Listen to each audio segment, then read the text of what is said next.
ಎಲ್ಲರಿಗೂ ನಮಸ್ಕಾರ. Welcome back to my channel.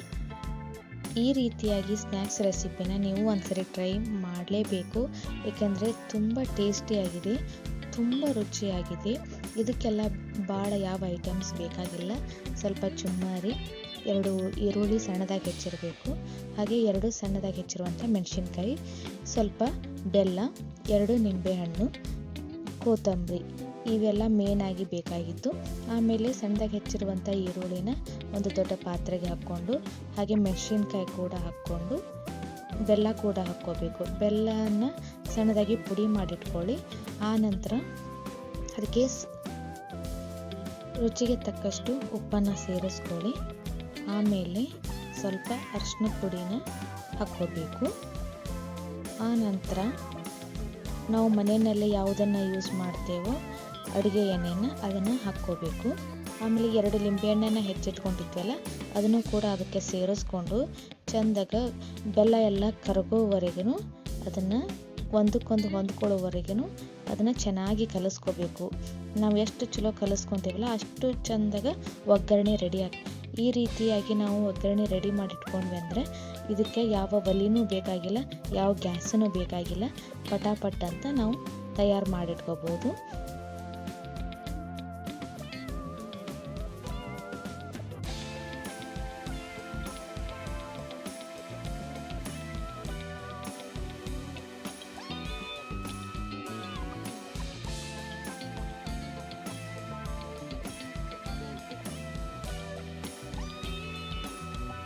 ಈ ರೀತಿಯಾಗಿ ಒಂದಕ್ಕೊಂದು ಹೊಂದ ಮೇಲೆ ಈ ರೀತಿಯಾಗಿ ಕಾಣುತ್ತೆ. ಆ ನಂತರ ನಾವು ಎಷ್ಟು ಮಾಡಬೇಕು ಅಂದ್ಕೊಂಡಿರ್ತೀವಲ್ಲ ಅಷ್ಟಕ್ಕೆ ಚುಮ್ಮರಿಗೆ ಈ ಥರ ಒಗ್ಗರಣೆನ ಹಾಕ್ಕೊಂಡು ಚಲೋತ್ನಾಗ ಕಲಿಸ್ಕೋಬೇಕು.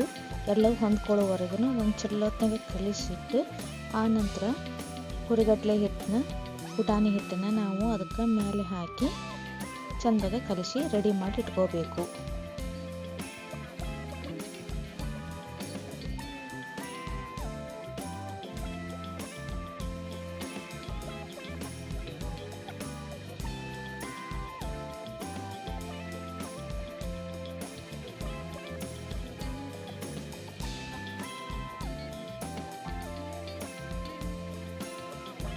ಈ ರೀತಿಯಾಗಿ ರೆಡಿ ಆದಮೇಲೆ ಅದರ ಮೇಲೆ ಸೇವ್ ಹಾಕ್ಕೊಂಡು, ಸಣ್ಣದಾಗಿ ಹೆಚ್ಚಿರುವಂಥ ಈರುಳ್ಳಿ, ಟೊಮೆಟೊ ಹಾಕ್ಕೊಂಡು ತಿಂದರೆ ತುಂಬ ಚೆನ್ನಾಗಿರುತ್ತೆ.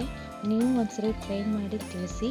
ಈ ವ್ಲಾಗ್ ನಿಮಗೆ ಇಷ್ಟ ಆದರೆ, ಈ ವಿಡಿಯೋ ನಿಮಗೆ ಇಷ್ಟ ಆದರೆ ಪ್ಲೀಸ್ ನನಗೆ ಲೈಕ್ ಮಾಡೋದು ಮರಿಬೇಡಿ. ನನ್ನ ಚಾನಲ್ನ ಸಪೋರ್ಟ್ ಮಾಡಿ, ಸಬ್ಸ್ಕ್ರೈಬ್ ಮಾಡ್ಕೊಂಡು ನೋಡಿ. ನಿಮ್ಮ ಒಂದು ಪ್ರೀತಿ ವಿಶ್ವಾಸ ಹೀಗೆ ನನ್ನ ಮೇಲಿರಲಿ.